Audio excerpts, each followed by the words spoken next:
Yellowstone National Park isn't going to erupt anytime soon.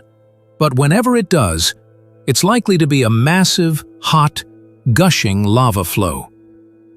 The giant hotspot that forms Yellowstone has erupted several times throughout its history. While most people focus on its most dramatic and destructive eruption, about 630,000 years ago, its last eruption occurred only 70,000 years ago. The massive mountains that rise in Yellowstone's southern corner are monuments to the last volcanic eruption in the Yellowstone caldera. They are also another sign that fears of a civilization-ending eruption in northwestern Wyoming are overblown.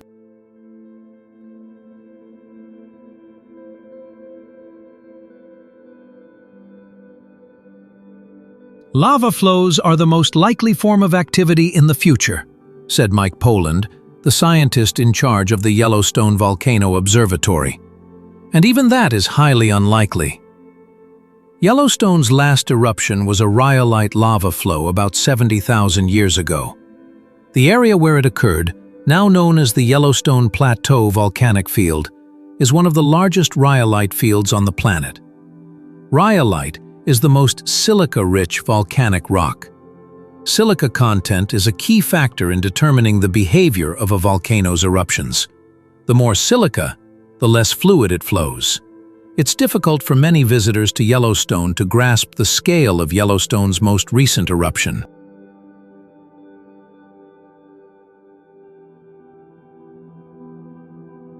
There are mountains that represent the thickness of these flows, and they're hundreds of feet high, Poland said. The walls of rhyolite lava were so massive that they formed mountains that still tower over the park. The popular Firehole Canyon formed between the rims of two separate rhyolite lava flows, with different flows from different eruptions on either side of the canyon. There are many different types of lava flows. Rhyolite lava doesn't behave as many people imagine, especially when compared to the fast-flowing, superheated lava that comes from other volcanoes.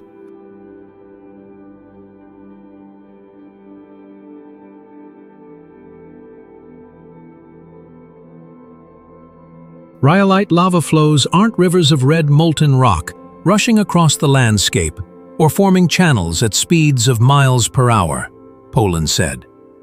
Rhyolite lava flows are mostly solid because they erupt from the ground and move across the landscape like a rock wall.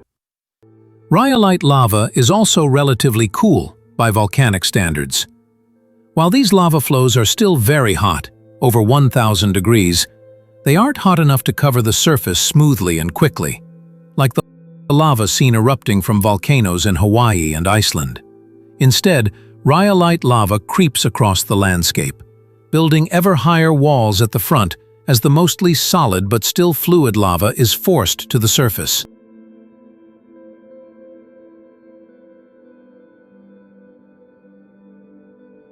Poland describes them as solid rock bulldozers that would likely make interesting tourist attractions if they actually happened. As the flow cools, it fragments, he said. The rocks at the front of the flow will continue to fall, so there will be debris at the front of the flow as it moves forward, like the treads of a bulldozer or a tank. Rhyolite lava is very viscous due to its silica content, but it's not very gaseous. Any gas trapped in the escaping lava can escape relatively easily. Otherwise, the eruption would have been very different and more violent. The explosion is driven by gas content and the amount of gas trapped in the magma that can't escape and accumulates, Poland said. This lava flow event doesn't appear to be very gassy, so the explosive component, if present, is much less than in these very gas-rich events.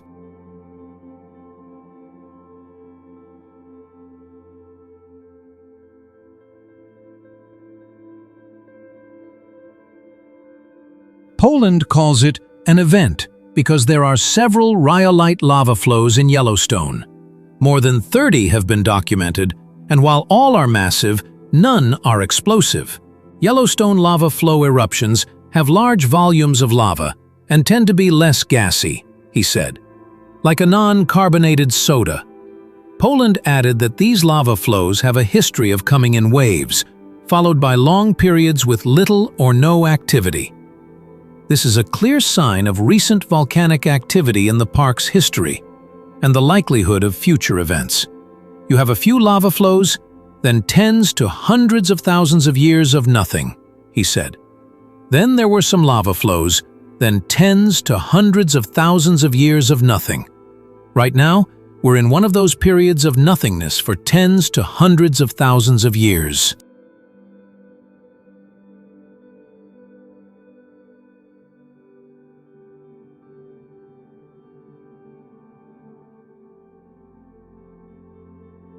Even without a catastrophic eruption, a rhyolite lava flow of the magnitude of the last eruption would still be unprecedented in history.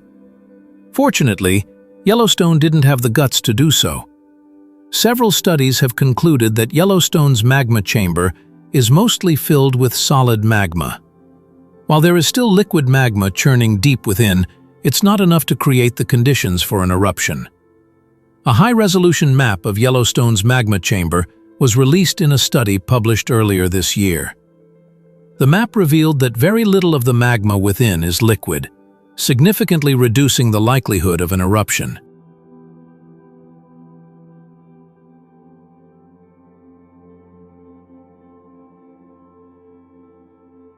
In 2020, a 53,000-pound vibroseist truck spent 2 months vibrating the ground across Yellowstone to bounce low-frequency vibrations off the magma chamber and determine its solid liquid content.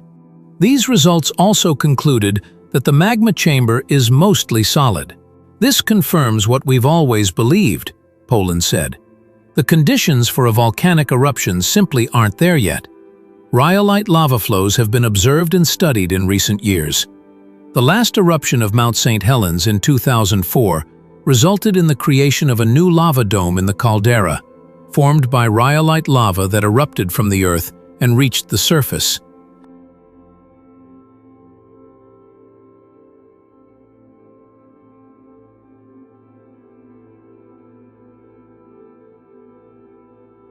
Although the last eruption occurred more than 70,000 years ago, Poland said ongoing studies of Yellowstone's eruptive history are providing valuable insights into the dynamic behavior of today's more active and threatening volcanic system.